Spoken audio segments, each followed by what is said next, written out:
Les racisés, auditrices, auditeurs de Solar Palabre, bonjour.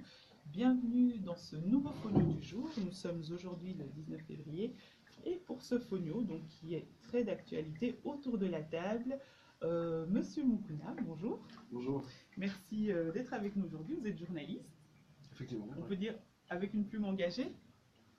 En tout cas, une plume aiguisée. Engagé pour le journalisme, surtout. Donc voilà, vous voyez, ils ont une plume parfois acide, parfois ironique, mais surtout cherchant à relater la vérité, ou en tout cas les faits tels qu'ils se passent. Un journaliste, en voilà, somme. Tout simplement.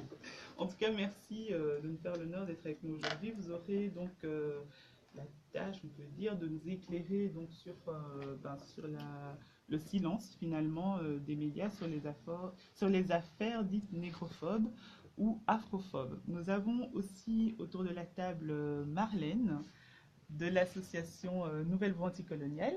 Bonjour. Bonjour. Merci de nous accompagner aujourd'hui donc pour ce phonio. Alors en quelques mots, est-ce que vous pouvez vous décrire vos activités et le rôle que vous jouez aussi dans l'affaire dont on va parler aujourd'hui? Ok, donc moi je m'appelle Marlène, je suis étudiante, militante pour la Nouvelle Voix Anticoloniale. C'est un groupe de base JOC, donc des jeunes organisés combatifs. On milite principalement contre le racisme. On est tous des jeunes racisés de plus ou moins 25 ans. Donc dans notre groupe, il y a principalement des afrodescendants. Voilà. Et donc on a suivi l'affaire de Naïti de près. Et donc voilà, je suis là pour en parler avec vous. Merci Marlène. Et nous avons aussi donc Laurence, la maman de Naïti. Nous vous avions reçu il y a 2 semaines, donc durant le journal, quand l'affaire de Naïti était, on peut dire, toute fraîche. Je crois qu'elle est loin d'être finie. Merci de nous rejoindre. Donc il y a eu quelques avancées depuis la dernière fois qu'on vous a reçu dans les studios. Vous allez aussi nous en faire part tout au long de l'émission. Oui, bien sûr. Merci. Et vous êtes accompagné donc de monsieur Laure. Oui, Lorenco. Lorenco, qui donc voilà, qui était présent aussi quand vous êtes venu chercher Naïti donc sur les faits, sur les lieux où sont passés les faits. Alors, entrons auditrices, auditeurs dans le vif du sujet. Vous pouvez toujours nous contacter en appelant le 02 640 87 17, 02 640 87 17. Dans le vif du sujet, Marlène, vous parlez justement de racisé. Alors, est-ce qu'on peut d'abord commencer par définir le mot racisé, puisqu'aujourd'hui nous allons parler donc de négrophobie assumée ou l'impunité de crimes et délits sur les racisés, monsieur Moukouna? Moi, je définirais le terme racisé comme personne qui vit au quotidien ou qui est susceptible de vivre dans sa vie une oppression raciste, une discrimination liée à des critères qu'il ne maîtrise pas, donc c'est-à-dire ses origines. Donc les racisés, en général, pour être encore plus simple, c'est les Noirs, les Arabes, tout ce qui n'est pas non blanc en société occidentale. Voilà, donc on part bien du principe que c'est un point de vue purement occidental, le mot racisé. Voilà. Absolument. D'accord. Et alors, donc, on va aussi définir le mot négrophobie, comme ça, tout le monde a la même définition et le même pour aider ce dossier. Mais la négrophobie, c'est la peur ou le rejet, ou les deux, de l'homme noir, de la femme noire, de la couleur de peau. Sur un critère, voilà, de couleur. Donc, on va parler de négrophobie, d'afrophobie. Mais moi, je préfère parler de négrophobie, dans le sens où c'est le premier terme qui a été utilisé pour définir ce phénomène exact dans les sociétés occidentales. Et l'afrophobie lie plus à l'Afrique. Alors ce serait un rejet ou une peur de l'Afrique. Or, c'est pas ça, puisque effectivement, les Belges, les Français ou les Anglais nés sur le sol européen, qui sont des Européens, qui sont des Anglais, qui sont des Français, qui sont des Belges, leur seule différence, c'est qu'ils ont une couleur de peau noire. Et ça leur occasionne de la discrimination, du racisme, etc., sur le seul fait de leur couleur de peau. Donc, je trouve que le terme négrophobie est plus adéquat que le terme afrophobie. Très bien, donc aujourd'hui nous parlerons de négrophobie. Alors, Laurence, on va refaire un bref résumé donc, de l'affaire de Naïti. Naïti, c'est votre fils. Il s'est fait agresser au couteau lors d'un trajet dans un bus de Lane. Il vous a contacté, vous êtes venu sur place, vous avez souhaité d'abord vous êtes venu sur place, il n'y avait pas d'ambulance pour le secourir, lui donner les premiers soins. Il a été considéré comme un suspect alors qu'il est la Et finalement, donc ce samedi 11, il y a eu un sit-in, on peut dire, devant le commissariat à Ixelles. Et là, donc vous avez enfin pu porter plainte 8 jours après les faits. Oui. On a pu déposer plainte parce que après que les manifestants aient manifesté, qu'ils aient fait beaucoup de chahuts devant le commissariat, donc j'étais en train de venir, on m'a dit de faire vite et d'arriver parce qu'ils avaient accepté enfin que je puisse déposer plainte comme étant tuteur légal de Naïti puisqu'il est mineur. Et donc je suis arrivée sur les lieux après, donc on m'a fait conduire devant le commissaire. Le commissaire a donc, d'après le magistrat, avait demandé que Naïti ne soit pas auditionné, que je sois seule à être auditionnée. Mais le commissaire, après m'avoir interrogé et demandé ce qui s'était passé, il a dit que lui, il estimait qu'il allait auditionner Naïti en Saldus 1 comme étant victime, d'après les faits qui étaient racontés. Et donc il a auditionné Naïti comme étant la victime en Saldus 1. Saldus, donc, qui est le terme qu'ils emploient pour cette nouvelle loi européenne. Et qui considère Naïti comme une victime et non plus comme un suspect. Donc ça, c'est un premier pas dans toute la procédure que vous allez entamer. Quelles sont les prochaines étapes maintenant? Les prochaines étapes, par la suite, comme il y avait déjà une enquête APV qui avait été dressée le jour des faits, donc Naïti avait été convoqué pour une audition donc, le lundi à 19 h au commissariat de Grimbergen. Et là, c'était en salle du 3.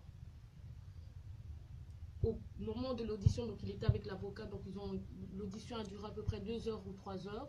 Donc au moment de l'audition et avec les faits qui venaient avec le témoignage des témoins, donc ils ont permis aussi à Naïti à ce moment-là, à la fin de l'audition, de se porter partie lésée et donc de déposer plainte. Ils ont estimé à ce moment-là qu'ils pouvaient déposer plainte pour coups et blessures et tentative de meurtre, puisque le chauffeur, d'après les dires aussi d'un témoin, donc le chauffeur avait poursuivi Naïti avec le couteau en dehors du bus. Alors que lui disait que Naïti l'aurait tiré en dehors du bus, mais un des témoins dit avoir vu le chauffeur donc poursuivre Naïti. Donc ce qui montre bien que les faits sont bien clairs et que Naïti raconte réellement ce qui s'est passé par rapport au chauffeur qui donne déjà différentes versions de comment le couteau serait rentré à Naïti. Alors, il faut préciser aussi que le chauffeur est toujours en activité puisqu'il a été revu par d'autres personnes. Il continue à exercer son métier tranquillement, sans inquiétude. Monsieur Mukuna, donc, un mineur s'est fait agresser par un chauffeur en fonction. Est-ce que c'est un fait qui mérite d'être relaté? Oui, mais c'est ici que cette affaire Naïti recèle pour moi un scandale médiatique également. D'ailleurs, c'est ce que j'ai écrit. Donc, j'ai écrit un article qui fait une comparaison entre l'affaire Théo en France et l'affaire Naïti ici chez nous. L'article s'appelle Théo et Naïti ou l'ardeur d'avance négrophobe des médias belges. Je crois que l'article est très clair et le titre m'a valu aussi des critiques, mais je les assume. En fait, je pense qu'il y a effectivement un scandale médiatique dans l'affaire Naïti parce que un seul média francophone belge a traité cette affaire au lendemain des faits. Ça s'appelle La Dernière Heure. Ils ont travaillé, donc c'est un quotidien qui a travaillé tout à fait professionnellement par rapport au caractère, comme vous le disiez, inhabituel de cette agression, c'est-à-dire un chauffeur qui agresse un jeune, un usager, et qui, par rapport au témoignage et par rapport à ce qu'on sait effectivement de l'affaire, c'est aussi un caractère négrophobe. Alors, en tout cas à établir. Et donc, la moindre des choses, c'est qu'effectivement, la presse s'empare de cette affaire, de cette agression virtuelle, et que si La Dernière Heure a fait la révélation, ben, normalement, dans ce cas-là, en général, un ou deux ou plusieurs médias commencent à relayer. C'est exactement ce qui s'est passé dans l'affaire Théo en France. Le Parisien révèle les faits, qui sont des extrêmes gravité, qui eux aussi recèlent un caractère négrophobe, en tout cas dans cette violence policière. Le surlendemain, tous les médias s'en emparaient et ça passait. Une fois que tous les médias de presse écrite s'en sont emparés, ça part en radio et en télévision nationale et ça devient voilà, une affaire médiatique. Ici, ça fait 15 jours et plus de 15 jours que c'est toujours pas une affaire médiatique. On a l'occasion et la chance d'en parler ici, tant mieux. Mais moi, je suis effectivement scandalisé par le fait que, et je l'ai écrit dans ce papier, par le fait que les médias belges, pour eux, et je pose la question comme ça, est-ce que Naïti est un chien pour la presse francophone belge? Parce que je pars d'un vieux repère journalistique qui dit que si un chien mord un homme, c'est pas une information, mais si un homme mord un chien, c'est un scoop. Moi, j'estime, est-ce qu'on a un scoop quand un chauffeur agresse au couteau un jeune homme? Moi, je pense que oui. Donc, il faudrait que ces médias s'en emparent. J'aimerais bien que, quand on les interpelle là-dessus, ils répondent, ils se positionnent. Moi, je vois des médias comme la RTBF, et puis je vais m'arrêter là, mais je vois des médias comme la RTBF ou d'autres médias qui font des campagnes contre le racisme très intéressantes, très sympathiques. Nous avons ici un cas qui mériterait, ne fût-ce à minima, un traitement médiatique normal. Eh bien, c'est pas normal. Donc, moi, je les interpelle sur leur négrophobie, sur leur choix négrophobe, de ne pas avoir traité cette affaire normalement.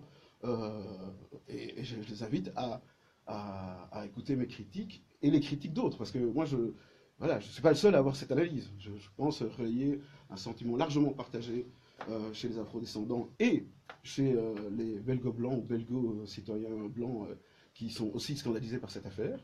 Et donc, il serait temps qu'ils fassent leur boulot. Merci beaucoup, Monsieur Mukuna. Alors, Marlène, donc, vous faites partie d'une association militante aussi, afrodescendante. Quel est votre regard sur voilà, le non-traitement médiatique de l'affaire en elle-même? Donc, un mineur qui se fait agresser au couteau dans un transport en commun. Et quel est votre regard d'afrodescendante militante? Bon, évidemment, comme tout le monde, je suis tout à fait choquée par cette histoire.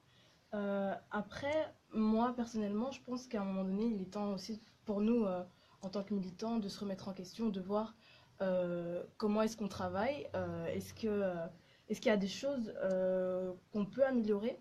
On prend souvent exemple, nous, personnellement, pour travailler sur des activistes français qui, eux, et surtout elles, en fait, parce que c'est principalement des femmes, arrivent à vraiment se faire entendre via les réseaux sociaux, notamment, comme par exemple Siam Asba, qui maintenant est devenu assez connu.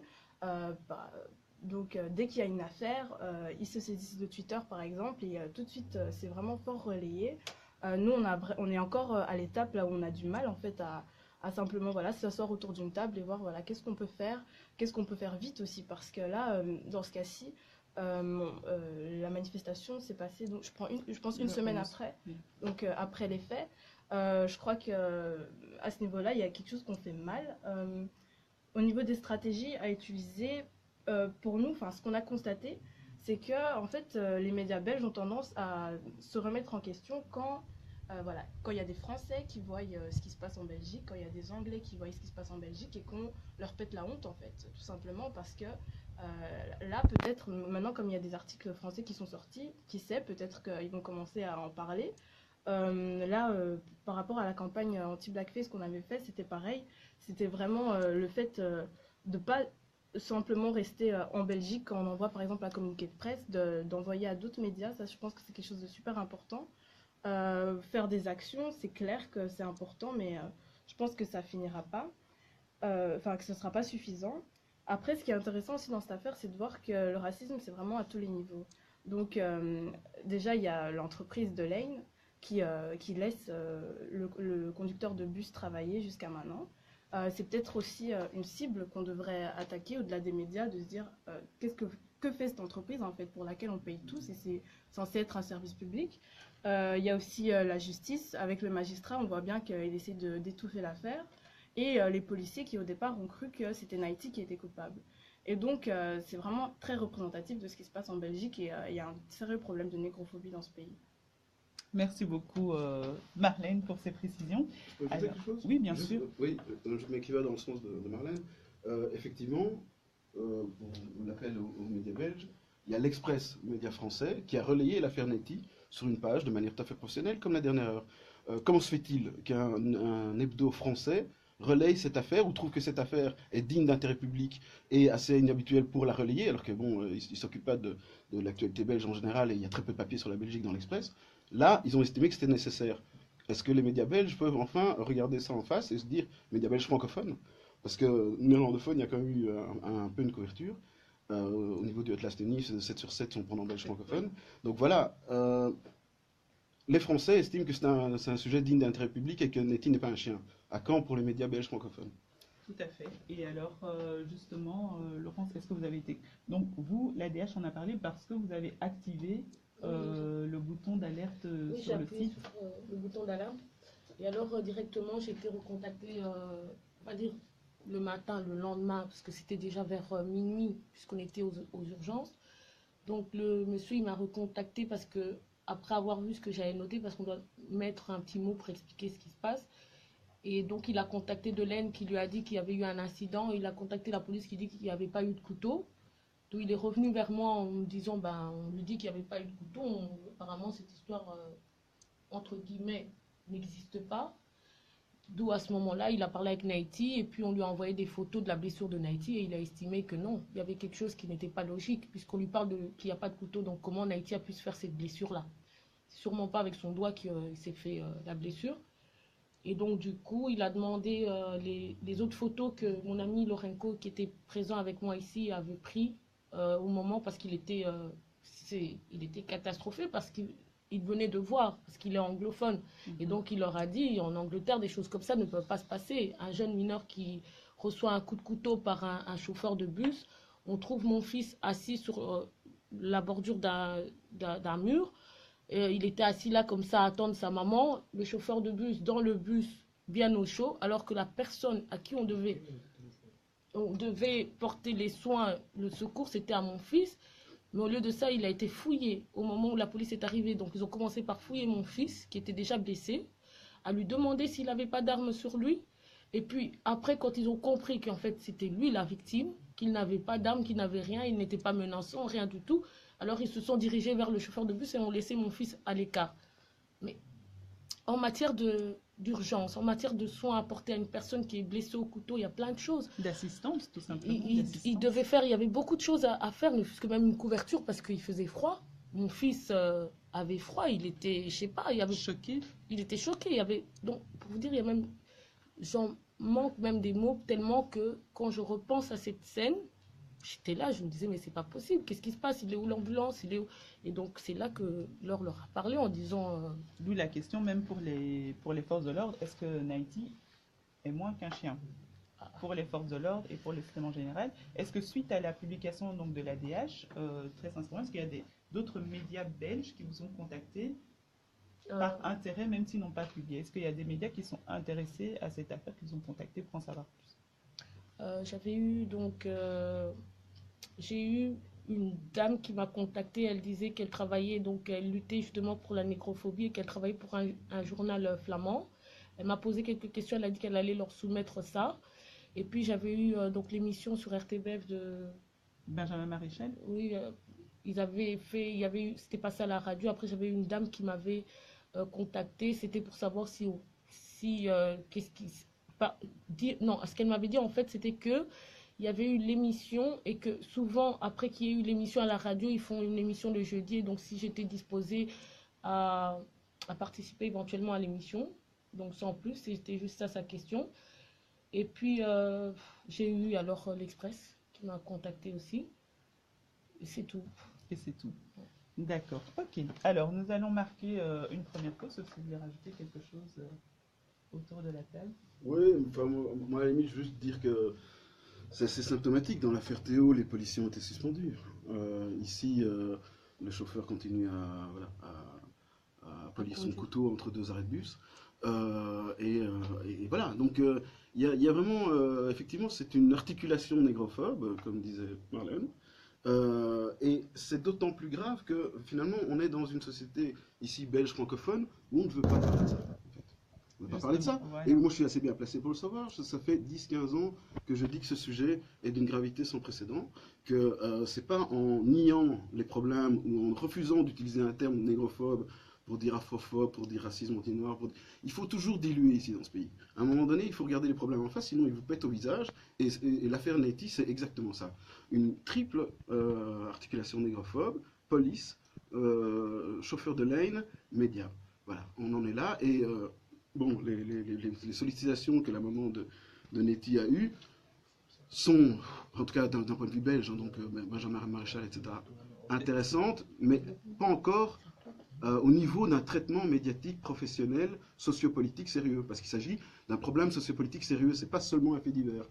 On essaye de faire passer ça pour un fait divers, moins qu'un fait divers en fait, hein, parce qu'un fait divers on en parle encore, moins qu'un fait divers. Non, Non, il s'agit d'un vrai problème sociopolitique dont cette affaire Neti témoigne de manière vraiment criante. Et justement, après la pause, on fera un parallèle donc, sur les différentes méthodes, comme disait Marlène, parce que dans les faits similaires aux États-Unis et en France, les racisés militants s'insurgent, ils cassent, ils brûlent. Ici, on est toujours dans le compromis, donc on aura l'occasion d'en parler après. Pourquoi? Qu'est-ce qui nous freine? Qu'est-ce qui ne nous freine pas? On va marquer une pause donc avec une chanson de Kerry James qui s'appelle Zayed et Bouna, donc qui sont aussi des figures emblématiques de toute cette répression policière, négrophobe assumée. Le police Institutionnel. Oui. Et de deux, ils ne cassent pas, ils ne veulent pas. Ils sont en colère, c'est tout. Oui, mais Ah oui, nous aussi on est en cassent, colère, mais on ne manifeste pas. Non, ils ne cassent pas. C'est une réaction à leur comportement. Voilà. Mais tu veux dire que ici la jeunesse est cassée. Non, mais tu veux dire qu'ici les jeunes sont moins en colère alors? C'est très important. Oui. Sinon l'autre qui écoute va croire que oui. Oui, c'est vrai. Non, non, t'as raison. Le lien de cause à effet, comme on dit.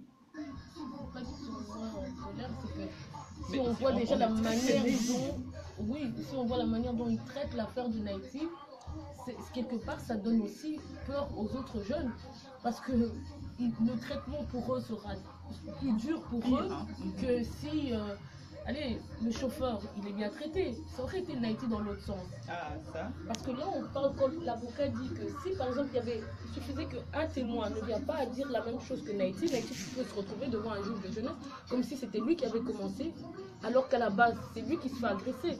Mais il a suffi que ce chauffeur mente en disant que non, il m'a donné le coup en premier lieu. Et on le croit directement. C'est pas la bonne façon. Donc la parole de Naïti ne vaut rien par rapport à celle du chauffeur. Mais alors que c'est lui qui reçoit le coup. Je suis d'accord. Je croyais que c'était Mais on serait dans le cas où on est dans la rue, ou même, allez, que ça soit différent. Mais les Arabes, quand il se passe ce genre de truc, ils brûlent le commissariat. Ils ont des réactions beaucoup plus fortes que les Noirs en général. Ah, ok, dans 10 secondes, c'est fini. Que ça serait. Auditrices, auditeurs, bienvenue dans ce phono du jour. Nous parlons aujourd'hui de la négrophobie assumée et de l'impunité qui en découle. Autour de la table, Monsieur Nicolas, journaliste pointu, on va dire. Journaliste tout court, c'est bon. Non, mais il y a des particularités qui font que vous êtes là aujourd'hui et pas un autre. Nous avons aussi Marlène, militante au sein de la Nouvelle Voie anticoloniale, Oui, tout à qui fait. est toujours là. Et Laurence, donc accompagnée de Monsieur Lorenco. Et Laurence est la maman donc, de Naïti, qui nous pousse à faire ce dossier. Donc Naïti qui s'est fait agresser par un chauffeur et personne n'en parle parce qu'apparemment, vu que Naïti est mort, c'est ce qu'on suppose, hein, maintenant on essaye de savoir si c'est vrai ou pas, l'affaire n'est pas traitée correctement.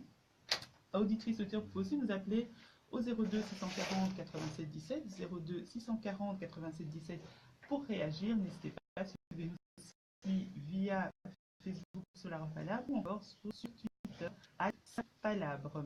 Alors, avant la pause, donc, on a fait état des lieux que la presse, en tout cas francophone, bruxelloise un petit peu, flamande aussi un tout petit peu, ne relaye pas, donc l'affaire de Naïti, en comparaison avec l'affaire de Théo qui s'est passée plus ou moins en même temps. Maintenant, venons-en aux réactions.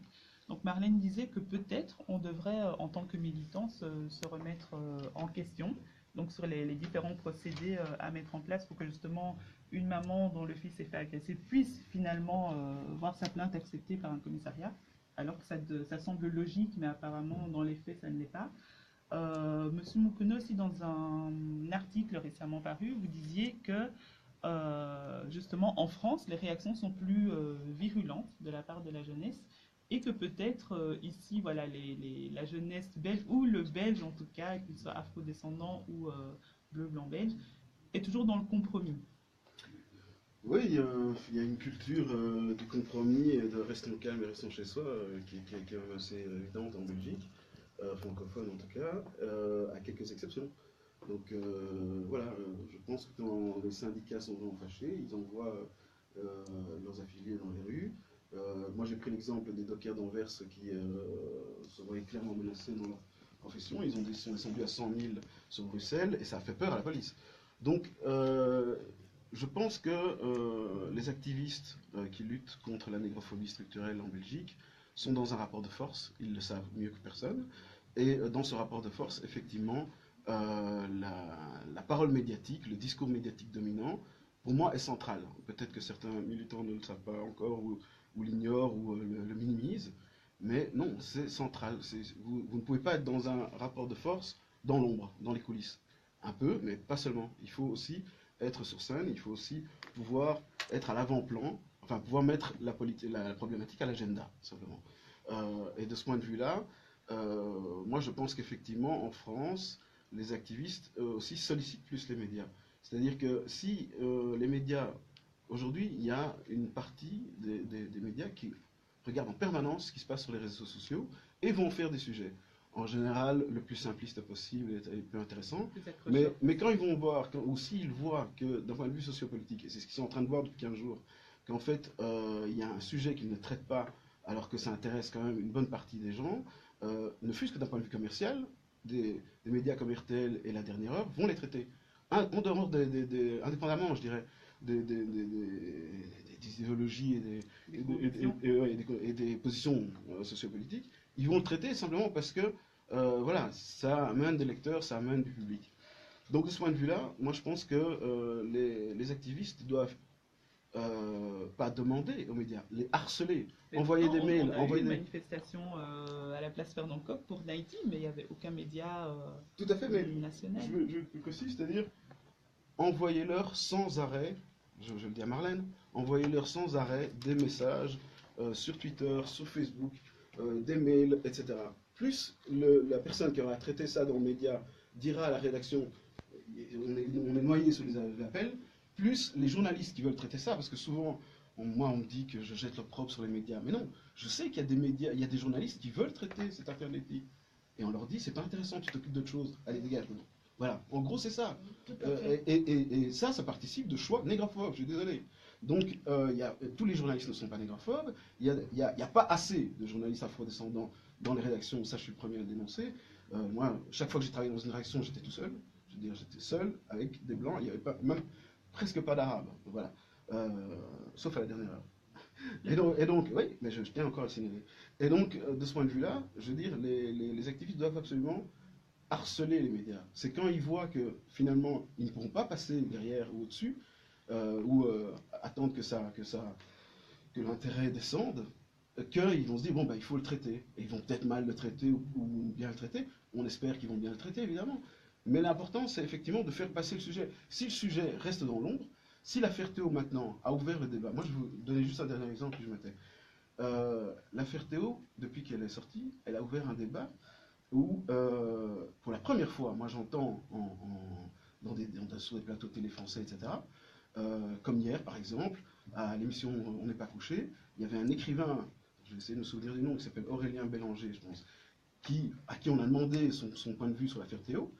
Et il y avait un politicien qui est en campagne, qui était venu s'exprimer 40 minutes avant, et qui était dans la négation complète du racisme structurel français, et de la négrophobie française qui existe aussi. Et lui, il a ramené le truc, quand on lui a demandé son avis là-dessus, il a ramené le curseur là où il fallait, c'est-à-dire, il a dit, je pense que cette affaire est symptomatique de lourdes questions de racisme dont on ne peut pas parler en France. Nous avons le même problème en Belgique, et je dirais qu'il est encore plus féroce. Parce qu'au moins en France maintenant, on en parle, on a des associations qui sont comme le collectif anti-négrophobie, les indigènes de la République et d'autres, qui sont à l'avant-plan, que ni les politiques ni les médias ne peuvent vraiment nier dans le discours et le débat en général. Nous sommes, qui ont une masse aussi, voilà, nous sommes, sans vouloir faire trop de critiques sur la NVA, nous sommes encore très loin de tout ça.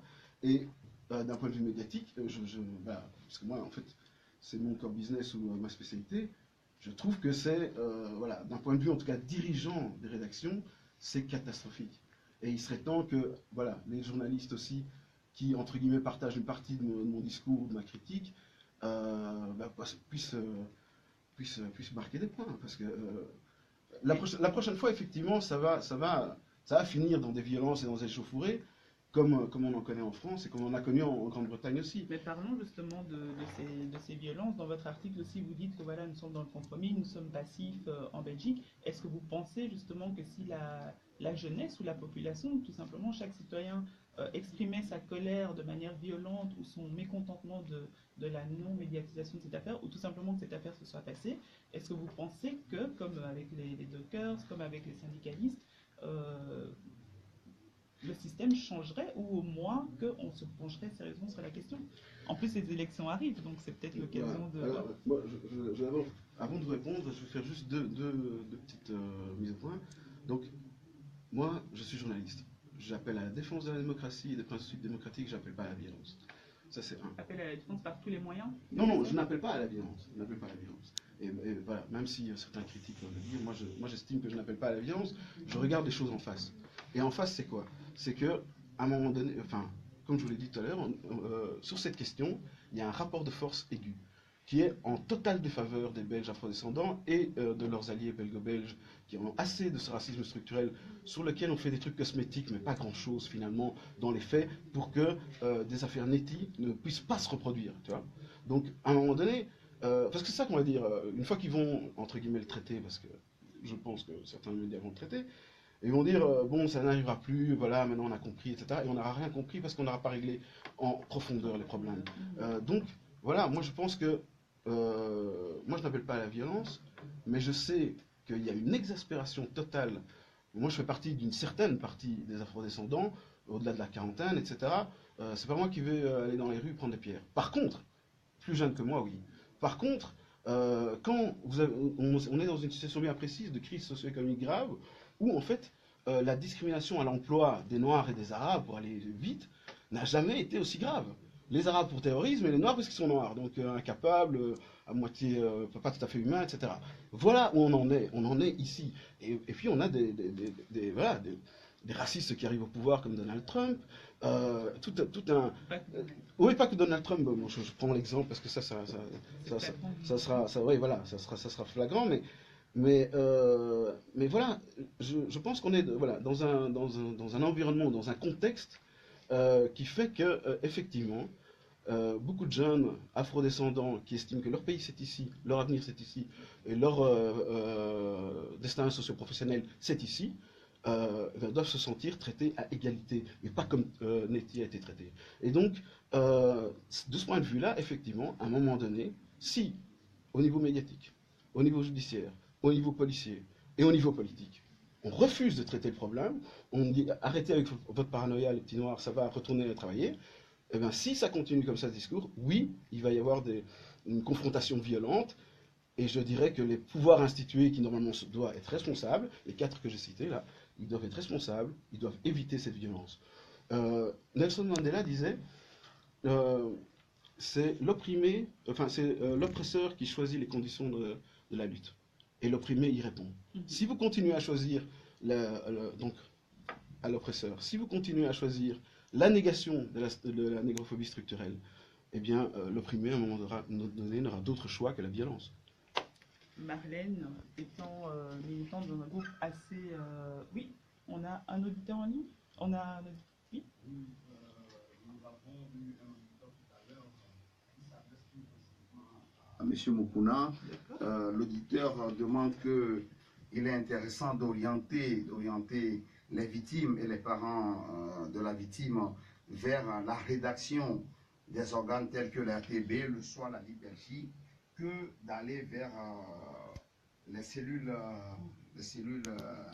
sociales de ces rédactions, de prendre la rédaction elle-même pour pouvoir faire passer l'information. Elle émet des réserves par rapport à la mobilisation des gens, si j'ai bien compris, si je transmets bien son point de vue. Mais moi, je terminerai en mettant quand même mon point de vue en disant sur ce que M. Moukouna vient de dire tout à l'heure, c'est l'oppresseur qui choisit les conditions de la lutte, et c'est clair que pour aller vers un rapport de force, parce qu'il en faut, nous l'avons vu avec les manifestations des syndicats, que ce soit pour différentes lois ou récemment avec la loi sur le secret professionnel des travailleurs sociaux, je pense qu'à un moment donné, il faut créer le rapport de force.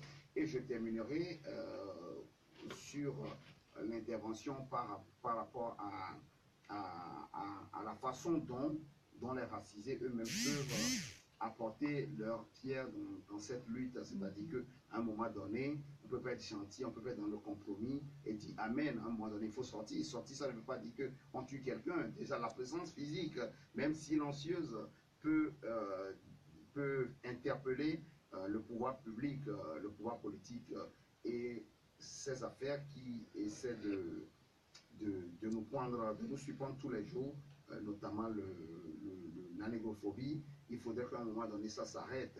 Ça s'arrête tout simplement parce qu'il y a du mépris vis-à-vis de l'homme noir. C'est une réalité, on ne peut plus s'en cacher. Et quand un candidat français dit qu'il y a eu de la barbarie en Algérie, tout le monde lui saute dessus. C'est une réalité. Donc, si on refuse de voir la réalité en face, je ne sais pas vers où on va, mais je suis convaincu, de mon vivant ou de ma mort, qu'on ira au clash. De toutes les façons, c'est naturel.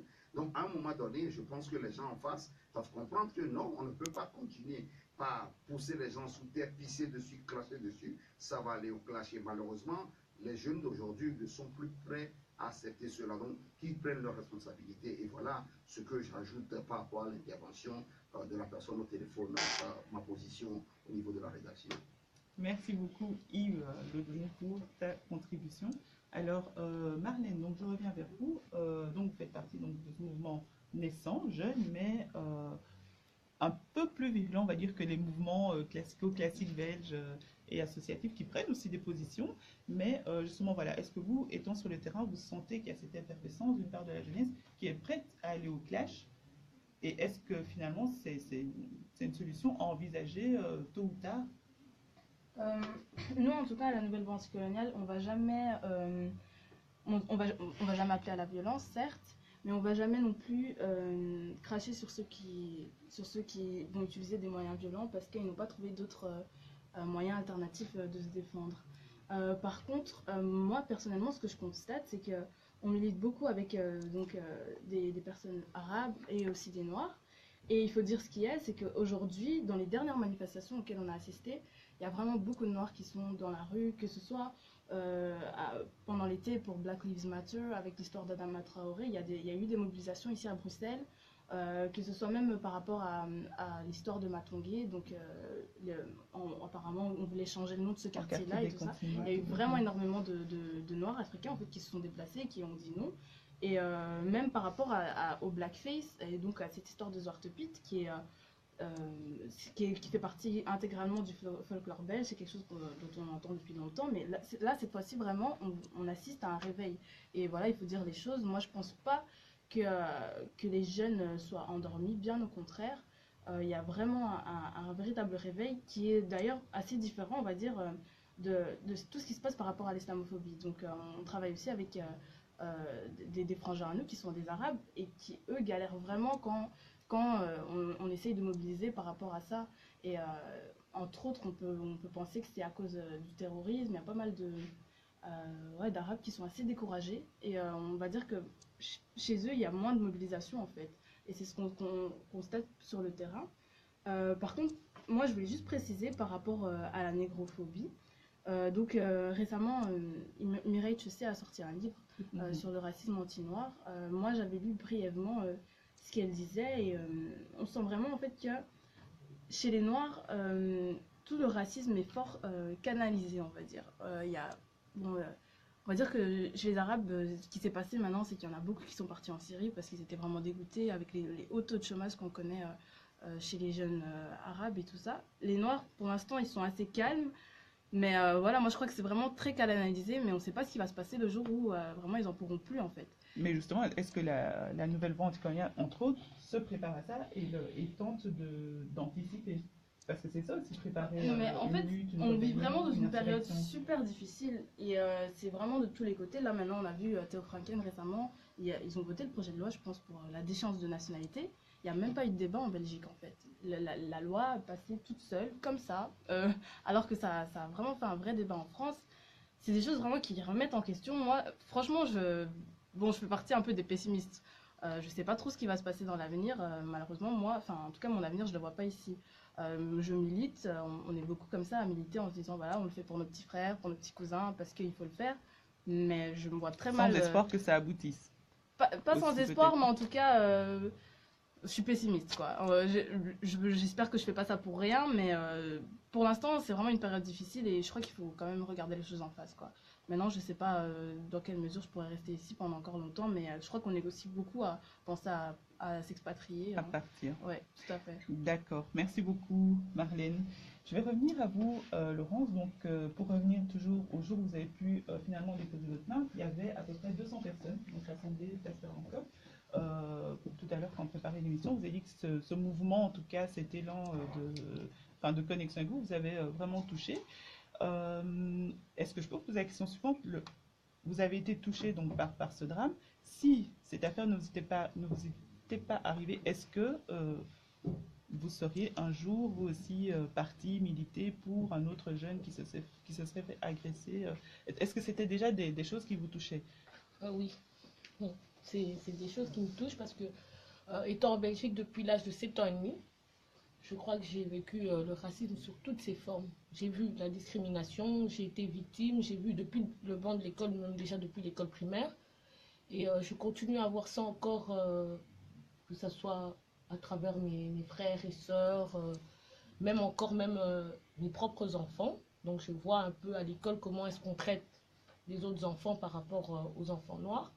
D'où j'essaie vraiment, en suivant mes enfants, d'être sûre qu'ils ne soient pas eux aussi victimes de ce que nous, on a été victimes en étant plus jeunes. Et d'où le problème de Naïti me tient vraiment à cœur, quoi, parce que je vois ce que moi j'ai vécu durant ma jeunesse, qu'on est en train d'essayer de reproduire ça sur mon fils.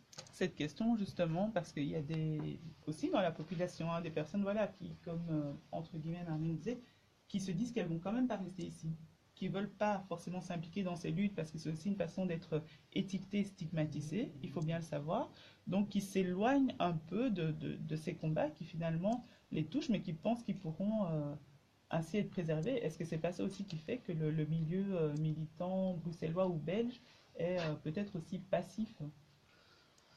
Oui, moi, de mon expérience, ça fait 20 ans que je m'intéresse à tout ça, et je constate effectivement qu'il y a, voilà, il y a un manque de coordination. Voilà, on parle, nous, ici, donc, de négrophobie ou de panafricanisme, etc. Mais fondamentalement, est-ce que les belgo-camerounais s'entendent bien avec les belgo-congolais, etc., etc. Voilà, là, on est parti pour 4 heures de débat. Donc, c'est ça qui est aussi problématique, effectivement, c'est que une partie des gens qui disent, bon, en tout cas qui continuent à vivre ici d'une manière pratique, ils peuvent dire qu'ils vont partir, mais en attendant, ils sont toujours là. Au lieu de s'intéresser à leurs droits citoyens, préfèrent se calquer et s'unir pour ça, préfèrent se calquer. Moi, j'entends aussi des belgos subsahariens, donc noirs, dire qu'ils s'en foutent de la Palestine, par exemple, ou de l'islamophobie, et inversement. Donc, tout ça fait qu'il y a une sorte de division qui existe aussi en France, attention, et qui existe dans les autres pays européens, mais sur laquelle les mouvements associatifs, moi je trouve français, ont beaucoup plus travaillé. Et même d'un point de vue médiatique, quand on parle de violences policières racistes, on pense noir et arabe, on ne pense pas que arabe, on ne pense pas que noir. Et ceux qui en sont victimes, pareil. Voilà. Donc de ce point de vue-là, moi je trouve que là, encore une fois, en Belgique, on est assez en retard. Et alors pour revenir au rapport de force, parce que moi je pense que c'est que ça, je pense que, enfin voilà, moi je me souviens que le dernier rapport de l'ENAR, c'est que leur conclusion, donc l'ENAR c'est le réseau européen de lutte contre le racisme, estimait qu'en Belgique, la forme de racisme la plus virulente c'était la négrophobie, c'était dit clairement, et ensuite que rien n'était mis en place d'un point de vue national dans les pays européens comme d'un point de vue d'une politique européenne pour lutter contre ce phénomène qui touche 12 millions de Noirs quoi, en Europe. Okay, donc, moi je dirais, bon, ok, c'est difficile de s'unir, mais il y a vraiment un grave problème, c'est-à-dire que nous ne sommes pas seulement niés dans les souffrances que nous vivons au sujet de la discrimination médiatique, politique, judiciaire, scolaire, etc. Nous sommes niés quand nous sommes agressés, attaqués dans notre intégrité physique. Nous sommes encore niés, nous sommes doublement niés. Et le pire, c'est qu'une partie des afro-descendants ont intégré cette négation et la font eux-mêmes. Et donc se disent de toute façon, voilà, j'entends ce désespoir-là de Marlène, c'est-à-dire à un moment donné, je suis pessimiste, je vais partir. C'est le désespoir de la jeunesse d'aujourd'hui, parce que voilà, ils estiment qu'ils ont déjà intégré le fait d'avoir perdu. Or, c'est pas Yves qui me contredira, d'un point de vue du rapport de force et de la lutte, si tu estimes que tu as perdu, enfin si tu estimes que c'est foutu, tu as déjà perdu. Oui, tu as déjà perdu. Donc il y a des choses qui ont changé, il y a quand même des choses qui évoluent aussi. Bon, moi, je suis journaliste, je ne m'attache pas toujours aux trucs qui sont positifs et aux trains qui arrivent à l'heure, mais en attendant, il y a quand même des choses qui sont qui sont positives. Mais- Et je dirais, juste pour terminer, le fait que 200 personnes soient derrière la maman de Nettie ici, pour forcer finalement et contraindre la police à prendre cette plainte, on verra où ira cette plainte, mais au moins ça montre que quand il y a une détermination, même petite, même de 150 à 200 personnes, eh bien ça change les choses. Et de ce point de vue-là, il serait temps de dire aux jeunes qui sont activistes ou qui sont révoltés par tout ça, qu'il n'y a que dans l'union et et que cette union fasse pression que les choses peuvent changer, pas autrement. Oui, d'accord, je suis tout à fait d'accord avec vous, mais par exemple, donc, tout en préparant le dossier, il y a aussi des services d'observation, parce que là, on parle, bon, bien sûr, avec Nettie, c'est un chauffeur, mais pour Théo, c'était les forces de l'ordre, pour Adama, c'était les forces de l'ordre, pour Dieu merci, Kanda, c'était les forces de l'ordre, donc chaque fois, les forces de l'ordre reviennent. Alors que ces forces de l'ordre sont censées, normalement, protéger les citoyens, en théorie.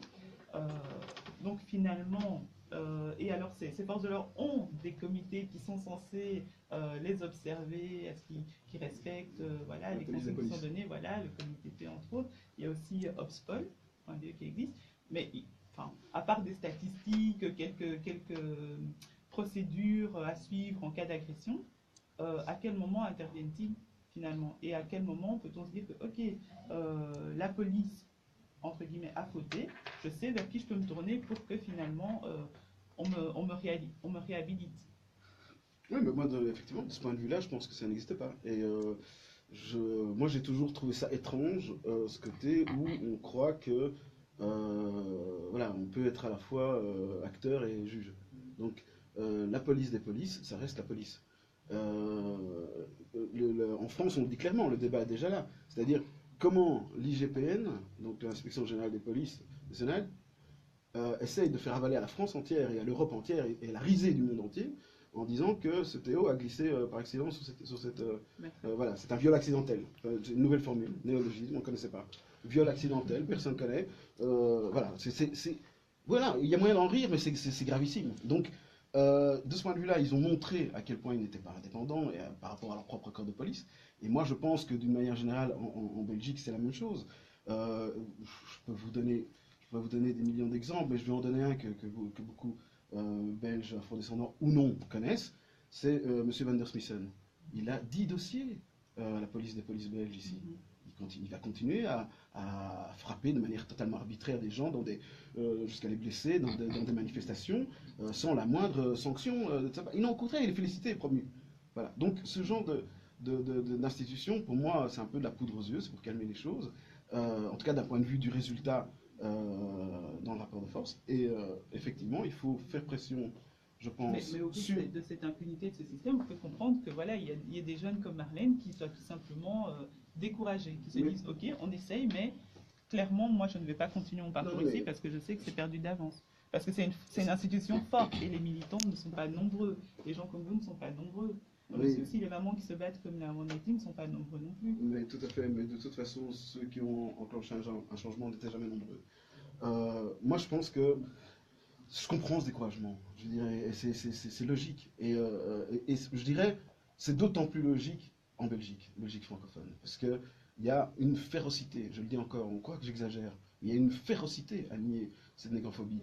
Et même des parlementaires, des journalistes, des gens qui sont d'accord avec ce qu'on est en train de dire, qui ont fait cette analyse. Pourquoi? Parce qu'eux-mêmes ont des enfants métis qui sont victimes de discrimination et de racisme. Eux-mêmes ont des compagnes d'origine africaine où en fait, le blanc, ici, dans ce pays, se rend vraiment compte du racisme quand il vit avec les Noirs, ou quand il est en relation amoureuse, parentale avec la famille noire. Là, il se rend compte. Sinon, il croit que c'est un truc qui peut arriver de temps en temps, un pauvre mec ivrogne vous traite de sale nègre, et c'est tout. C'est pas ça. On s'en fout de ça, d'ailleurs, continuellement. Ce qui est grave, c'est cette structuration, ce fonctionnement structurel. Ce côté où c'est tout à fait logique qu'effectivement, il y ait une triple... voilà, force de police, médiatique, chauffeur de bus, de Lane, triple voilà, négrophobie, et que ça dérange personne. Oui, voilà. Je ne vous coupe pas la parole. Non, allez-y. Sans oublier les contrôleurs qui arrivent et qui demandent encore à la police si le chauffeur peut conduire le bus jusqu'au terminus parce qu'ils n'ont pas d'autres chauffeurs. Donc pour lui, l'acte que le chauffeur vient de commettre sur un enfant, pour eux, les contrôleurs qui étaient là, ça ne les intéresse pas. Donc ils ne voient pas que ce chauffeur vient de poignarder un jeune garçon. Donc Écoutez, pour eux, tout ce qu'il il fallait qu'ils continuent à rouler le bus. pour aller dans votre sens, je veux juste faire une petite anecdote. Voilà, moi, quand j'ai commencé mon métier de journaliste, enfin, j'ai pas commencé, je travaillais déjà depuis 3-4 ans. J'étais chroniqueur judiciaire pour un quotidien, et le premier jour où je vais au palais de justice de Bruxelles pour couvrir une affaire, j'attends devant la salle d'audience, parce que ça n'a pas encore commencé, je suis un peu en avance, et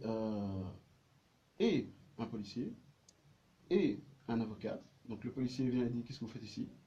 De toute façon, c'est pas admis au public, etc. Je dis: je suis journaliste. Il ne me croit pas. Je répète, je montre un numéro de téléphone, tout ça, parce que j'avais ma carte sur moi. Il s'en va, et puis l'avocat qui vient vers moi, et sans me dire bonjour, sans rien: bon, alors tu comprends, voilà ce qu'on va faire. Hein. Tu vas dire ceci, tu vas dire cela, bon, mais rien d'autre. Hein. Tu te tais, c'est moi qui parle. Et tout. Je dis: moi je m'appelle Olivier Moukouna, je suis journaliste, et vous? Ah oui, pardon, excusez-moi, je croyais que vous étiez mon client. Hop, il part. Voilà. Et c'était, allez, c'était en 2001, 2002. Alors on va me dire, maintenant c'est fini, tout ça. Non, c'est pas vrai.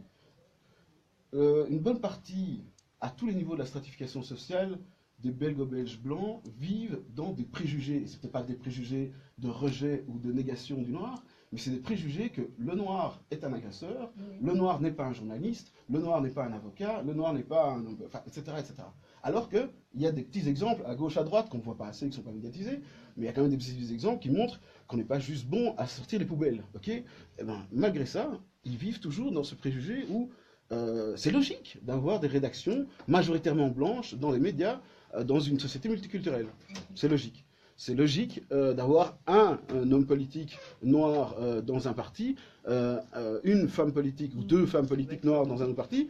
Voilà, c'est bon, c'est diversifié, c'est multiculturel. Pas du tout. Tu vois. Donc, on est vraiment... C'est vrai qu'il y a de quoi être découragé, mais moi, d'abord, je salue votre combat, parce que je sais que c'est vraiment d'une difficulté voilà, très claire. Mais voilà, je trouve que le fait que les 200 personnes aient réussi à contraindre cette police à prendre cette plainte, il y a certains qui diront que c'est symbolique. Moi, je trouve qu'au contraire, c'est une victoire et qu'il y a des petites batailles comme ça qu'on peut remporter. Et à force de petites batailles comme ça que vous pouvez remporter, eh bien, et qu'elles soient vraiment médiatisées, eh bien, je pense que des choses peuvent s'améliorer. Eh bien, merci beaucoup. Le dossier touche tout doucement à sa fin. C'est passé vraiment très vite. C'est un sujet qui pourrait être été pendant des heures, je pense. Tellement il y a à dire et tellement on n'en parle pas, en fait. Donc, merci beaucoup, en tout cas, d'être venu. On va tirer une conclusion. Chacun peut tirer une conclusion de ce dossier. Donc, sur clairement l'impunité, le système qui étouffe, la difficulté à accéder tout simplement à ses droits quand on est noir. Donc, ce n'est pas de la victimisation, c'est un fait. Vous le vivez actuellement. Vous combattez pour ça depuis plus de 10 ans, 15 ans. Et voilà, on a la jeunesse aussi qui se décourage. On va dire, ouais, c'est un peu les deux. On n'est pas optimiste. On lutte et en même temps on se décourage parce que voilà, à force de pas toujours avoir de victoire. Mais par exemple, avec l'histoire de Nighty, ce qui est étonnant, c'est que, je veux dire, c'est un chauffeur de bus qui a exercé des violences, mais c'est pas un policier. Donc normalement, ça devrait pouvoir se régler plus facilement, logiquement, mais on voit que c'est quand même pas le cas. Moi, je voulais juste rappeler par rapport aux violences policières que voilà, c'est vraiment le symbole le plus flagrant du racisme systémique en fait. Et c'est pour ça que c'est souvent un symbole qui est mis en avant par les activistes. Et notamment pour le mois de mars, à l'agenda, il y a 2 manifestations importantes que je voulais rappeler. Donc à Bruxelles, le 15 mars, une manifestation contre les violences policières. Ça, à la base, c'était plutôt une manifestation pour les militants qui étaient aussi victimes de violences policières, mais petit à petit, en fait, les racisés ont trouvé un peu leur place dans cette manifestation. Notamment cette année, c'est avec les sans-papiers, mais aussi quelques jeunes. Et le 19 mars, à Paris, avec la marche pour la dignité et l'égalité. Et c'est une marche super importante aussi auquel il faut y être, quoi. Donc voilà. Ok, ça va. Ben, on transmettra. Et le 15 mars à Bruxelles, où? En fait, je connais pas encore exactement. D'accord, ça va. Ben, on relaiera l'info en temps et en heure. Je le dirai. Laurence, est-ce que vous avez juste un petit mot à dire? Parce qu'on a vraiment terminé ici. Oui.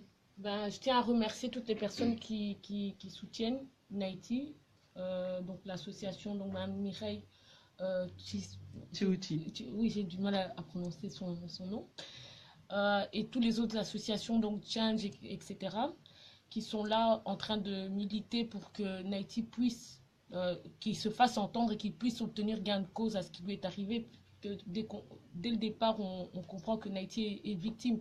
Non seulement il a été victime par le chauffeur, mais il est victime aussi de la société en général, puisque d'après sa couleur de peau, Naïti ne peut pas avoir été agressé, mais c'est plutôt lui qui aurait pu avoir commis l'agression, donc ce qui est totalement faux. Donc je remercie toutes ces personnes qui sont derrière Naïti et également vous tous ici présents. Oui, moi je voudrais juste remercier l'Arbre à Palabre parce que j'étais critique vis-à-vis des médias. Voilà, l'Arbre à Palabre, l'émission sur Radio Campus est un média.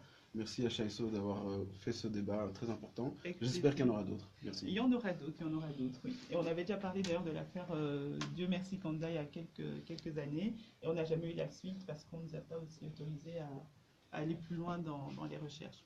Donc voilà, pour dire qu'effectivement c'est dur. C'est dur, mais on est là. Donc je vais vous remercier aussi d'être venus. On tiendra les auditeurs informés, on continuera à chercher la vérité. Et je vais rendre l'antenne à Jocelyn qui va clôturer tout doucement cette émission. À dimanche prochain. Je crois qu'il y a une auditrice là qui devait être fâchée sur toi.